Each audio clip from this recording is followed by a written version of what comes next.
I get to pull out my favourite pun. Yeah, the Antarctic is a melting pot.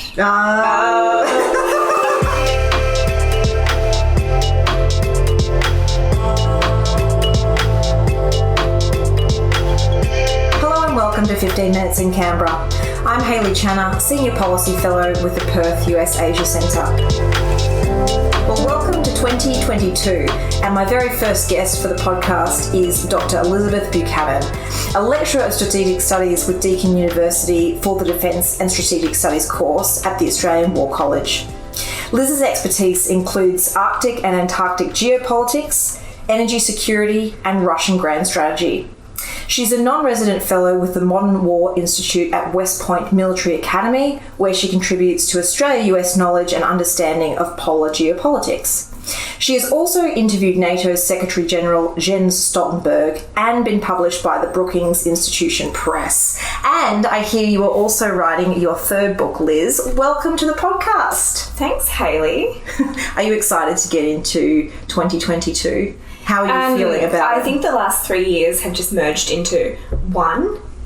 So, I'd like to see the end of the tunnel of a pandemic, but I'll just keep writing books. Yes. It's a good time to write and think, isn't it? It is. When you can't go outside and meet people or go to events. Just do book contracts. That's kind of my career plan right now.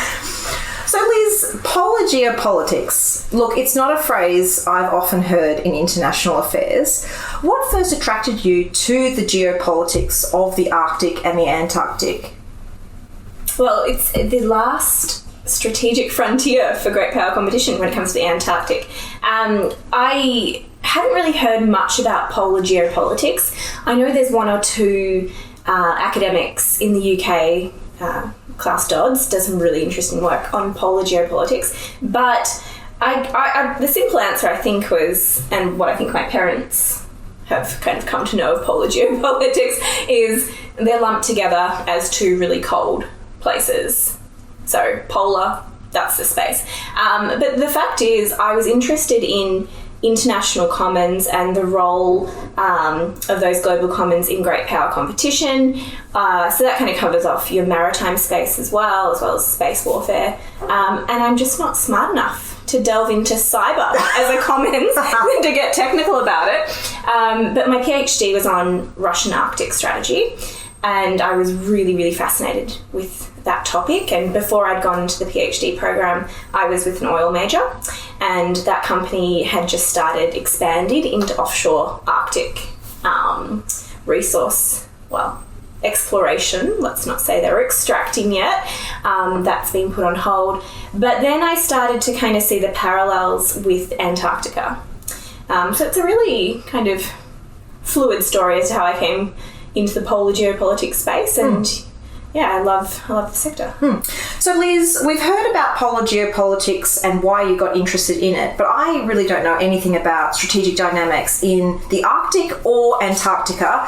I know that China and Russia have some interests there, but really I'm not across it. Can you please give just a basic overview of what's happening at both poles? Yeah, absolutely. So best way to think about the two ends of the Earth, I think, is they are two very different strategic theatres in which great power competition and statecraft is unfolding. We can go, in physical characteristics, apples and oranges. I like to use that terminology. Both poles, both fruits, both round, but, different. So if we take the Arctic first of all, so North Pole, home of Santa, allegedly, is essentially an ocean surrounded by littoral seas and territory. We've got 5 key states that have Arctic rim territory. Then if we go to the South Pole, so that's of interest to Australia, clearly, just in a strategic sense for geography, that's a landmass, that's the continent that we're dealing with, surrounded by, obviously, Southern Ocean, Antarctic Ocean. There are 3 key, aspects to strategic competition at the ends of the Earth that I'm interested in. They form a bit of a trinity for my research. So we've got, first of all, great power competition. So both ends of the Earth have, obviously, the US, they have China, and they have Russia. Why do they have the US? Well, geographically, We've got Alaska in Antarctica. for the North Pole. Yeah. And then for the South Pole, the US was one of the founding treaty partners. Oh. That was part of the Cold War negotiations to come up with it. And strategically, the US has a station and runs their flag at the south. Because they explored it, basically. Yes. Okay. At the geographical South Pole. So their research station there reaches into all 7 claims. So it's a very signal identity kind of interest there. So we've got great power relations there, just presence, but also historical interest and long-term strategy. Into the second part of the Trinity, we've got resource interests, so resource insecurity. Resources spanning fisheries at both ends of the earth. We've got precious minerals and hydrocarbons, so oil and gas. Then we have, more so in the North Pole in terms of resources, trade resources, so new polar maritime routes, but we also have an aspect of data, right? So data is a resource, so new cables that are able to link Asia and Europe. Are these undersea communication cables? Yes. So the shorter the cable, latency, quicker you can send a message, which is crucial in global financial markets. And the third aspect of the Trinity at both ends of the Earth in strategic competition is the impact of climate change. So it is obviously melting the ice, so warming up the regions. So we are seeing easier access to resources. We're seeing more transport routes open up. We're also seeing horrific ecosystem impacts. So changes to permafrost in the north are impacting livelihoods. We have over 1 million people in the Russian Arctic that live there. US and Canada also have indigenous peoples. So their livelihoods are really, under impact. And then obviously with the South Pole and Antarctica, any huge melt, any of the ice shelves collapsing, you'd see sea level rises globally. So most of Southeast Asia, is impacted by rising waters. Just a quick follow-up on that one. Looking at the Antarctic, I know Australia owns 42% of that territory. What are the concerns that Australia has from a strategic perspective for either China or Russia's interests in the Antarctic? I mean, are they interested in mining there, or is it just for territory's sake and basing? Yeah, good question. So the first thing that any Antarctic nerd listening to this podcast would do is have a heart attack that you said that Australia owns 42%. We're a claimant state. Interestingly, our closest mate, ally, the US, does not recognise our claim at all. The US and Russia have their right to stake a claim to any or all of the continent protected by the treaty. Right. So the interest for China and Russia, primarily in this 42% in which we talk about for Australia, is, first of all, China has the majority, so 3 of the 4 research bases in Antarctica are in this Australian claimed territory. So they're very active there. Russia also has a number of their bases in the Australian Antarctic territory as well, which is East Antarctica. In terms of their interests, yes, there's an aspect there for mining, for resource extraction, but commercially, number one, it's just not viable. You need oil well over, 160, 170 a barrel, Brent crude, to extract any Antarctic oil, right? Second, the Madrid Protocol, which is part of the treaty, puts that off the table. You can't exploit resources unless it's for scientific research, which we know China is doing quite a lot of hydrographic mapping, resource mapping in Antarctica. A big interest is obviously part of their national identity and part of their statecraft. So China refers to itself as a global polar power, right? They've now got an indigenous icebreaking building capability, so they can get there. Australia has one ship that took years to come, the Nuina. Russia as well has that historical kind of identity, the great power reach aspect at play there. China is also interested in fresh water, so 70% of the Earth's fresh water is in Antarctica. So essentially, Australia is claiming just over 30% of the world's fresh water for a population. So we're basically putting ourselves into a pathway of conflict with other major powers because of the resources that are there. Absolutely. But for now, with the treaty, legally speaking, all's been good and well and we're all abiding by the treaty. My research looks at what are the testing points for that treaty collapsing. If it collapsed tomorrow, Australia does not have the capability to defend that 42% claim. And I don't think we can rely on the US, who doesn't even recognise it, which in itself is a problem. In addition to polar geopolitics, Liz, one of your areas of expertise is Russian grand strategy.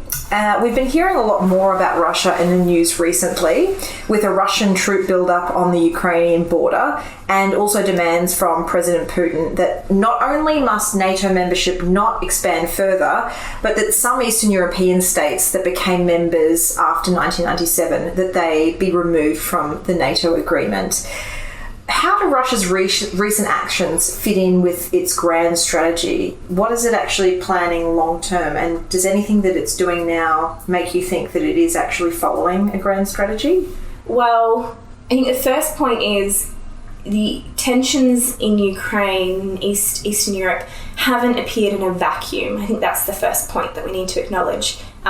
This Russian threat, this Russian issue just didn't appear overnight. There's so much coverage arguing that Moscow is taking advantage of US Indo-Pacific interests or, taking advantage of rising China to, be a disruptor in Europe. And, yes, that's the case, but that's always been part and parcel of Russia's strategic identity, right? It's always been that issue.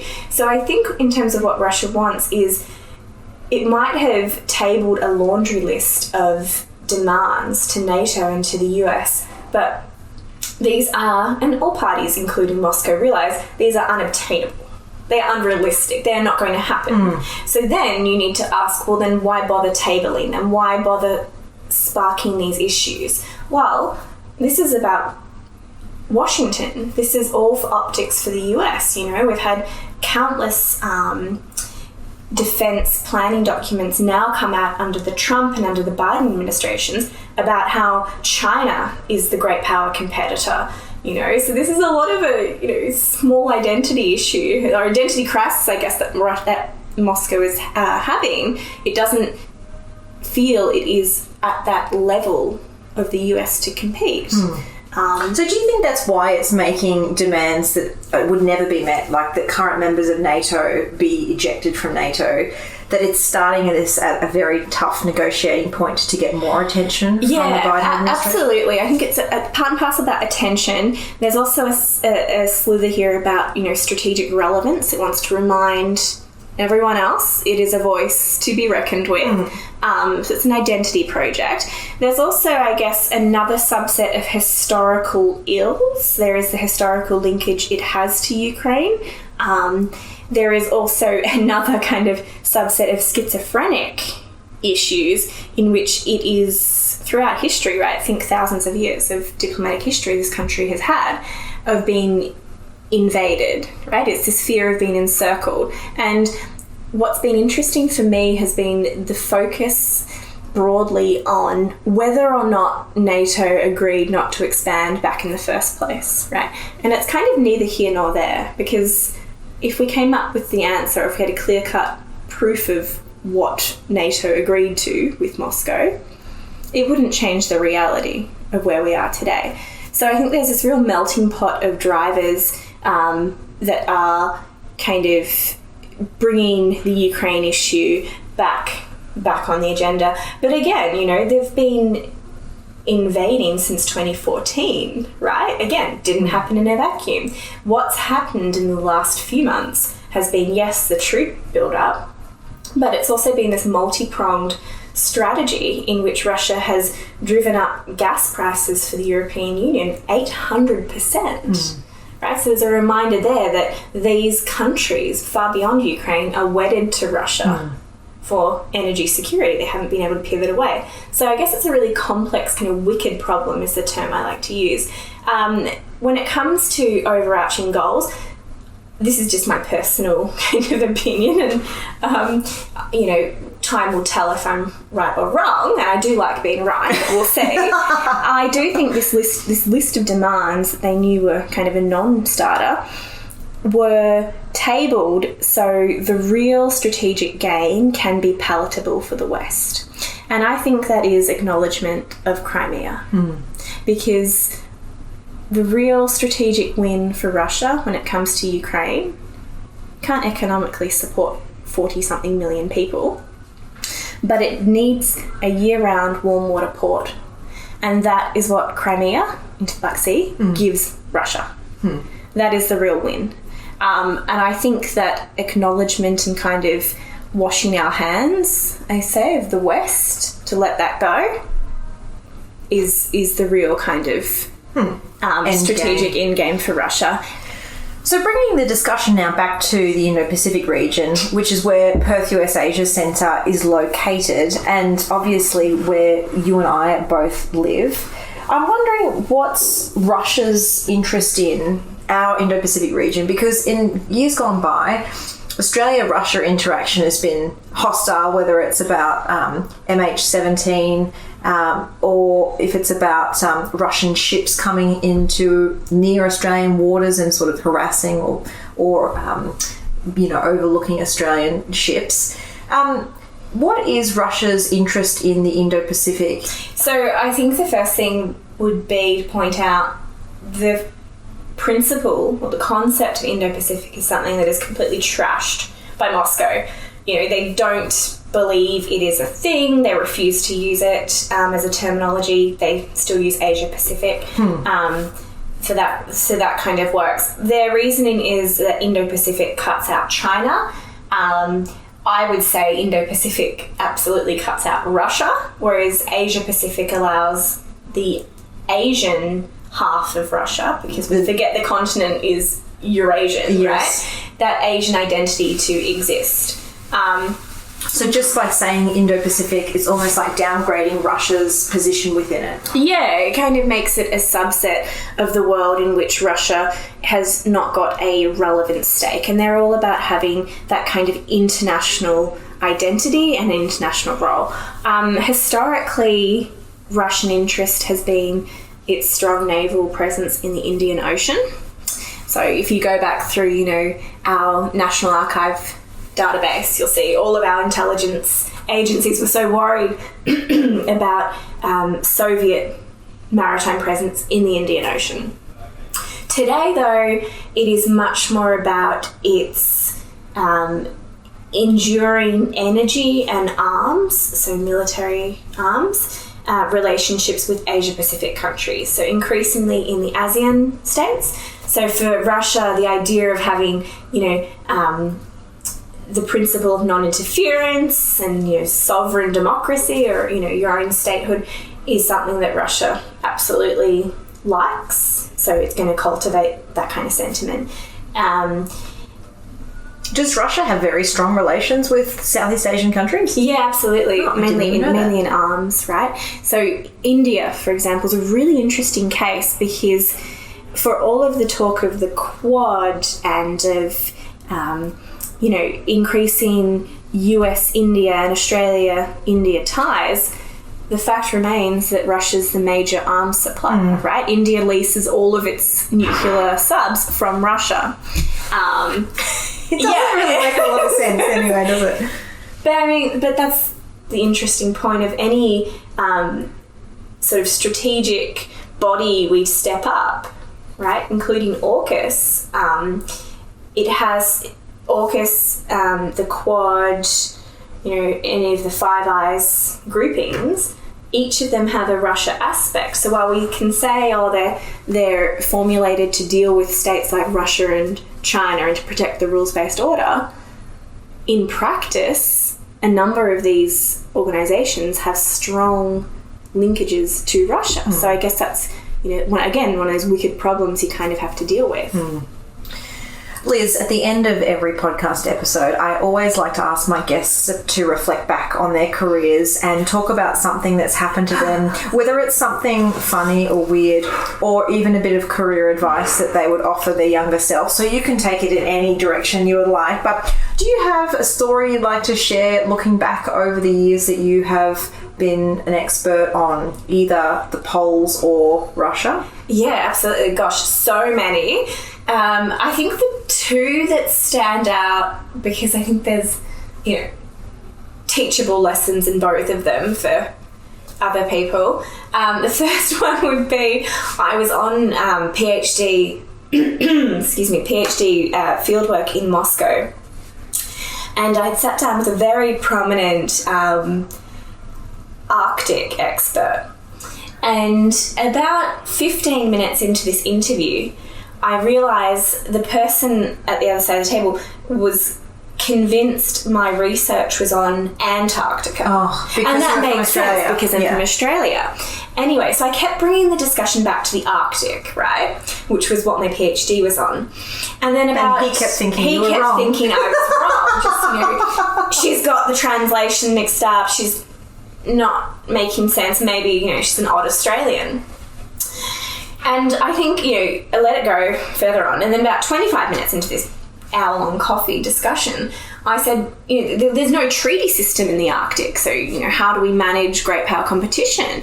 And he looked at me, he's so perplexed, and he was like, the Antarctic treaty system, how do you not know what the Antarctic treaty system is? Like, how did this child get into a PhD program? Anyway, so I finally said, I'm here because my PhD is on the Arctic. Yes, I'm from Australia, and he just could not compute why you would intellectually why I was there. So that was my first kind of funny story. And the teachable moment from that, obviously, is all about communication is always key, but also and to correct senior people. Yes, to feel confident until they start bringing out strategies for the other end of the earth, but also to not ever assume that the expert, the top person in the field that you've gone to speak to, has all the answers or even is qualified to the point of understanding what you're talking about. We can often idealise the people that we read and research and expect them to know everything and not just remember they are people. 100%. And I guess the second story, which I do like to tell, is I was at a very prominent think tank roundtable in Washington, and I had just walked in, and I'm all for the last minute coffee dash to the coffee urn.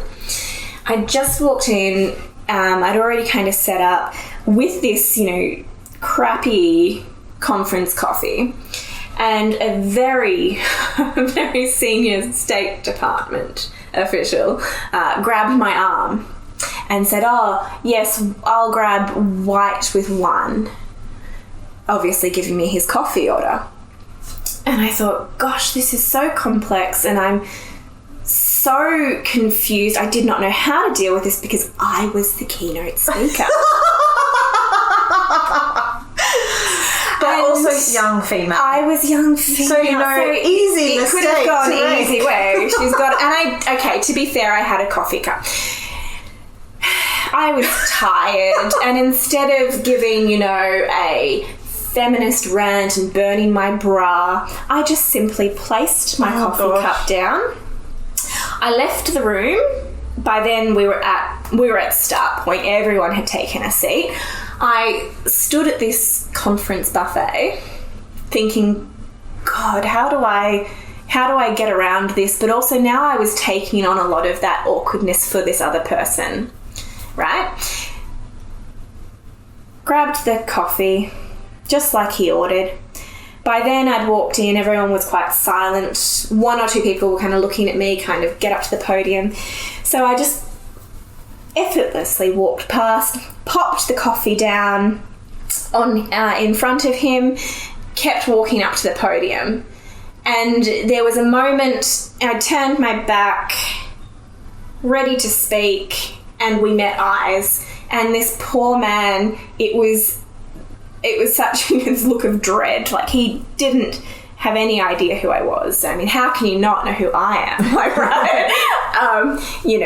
And then I, gave my speech. And afterwards, he lingered a bit behind, obviously wanted to talk to me and, smooth things over.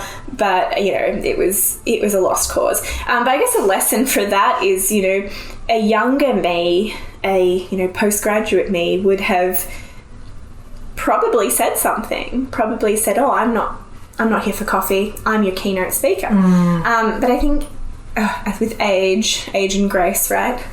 So the lesson, I guess, from that, from me, has been, don't own that awkwardness. It's best just to laugh it off. Yeah, or to say, be happy to, and also, I'm looking forward to giving the keynote speech. But that's the point, you don't have to be nasty. And I think a lot of young women tend to feel like we have to really, puff up our chest and be offended and bite back. And, that's just not the way. Sometimes kill it with niceness is the way to go. 100%. He has not made that mistake. If he is listening, hello. He has not made this mistake again. But, teachable moment for everyone. And I'm sure it will happen again. Liz, I've so enjoyed speaking with you. It's been such a nice ease back into 2022 to speak with someone that's so knowledgeable on areas that I have absolutely no idea about, that are really consequential. To have someone also who's doing so much work into an area that not a lot of other people are looking at, and therefore you're a much more precious resource. And to have such funny and insightful stories really remind me about why I like working in this industry. So thank you so much for joining me. Thank you, Hayley.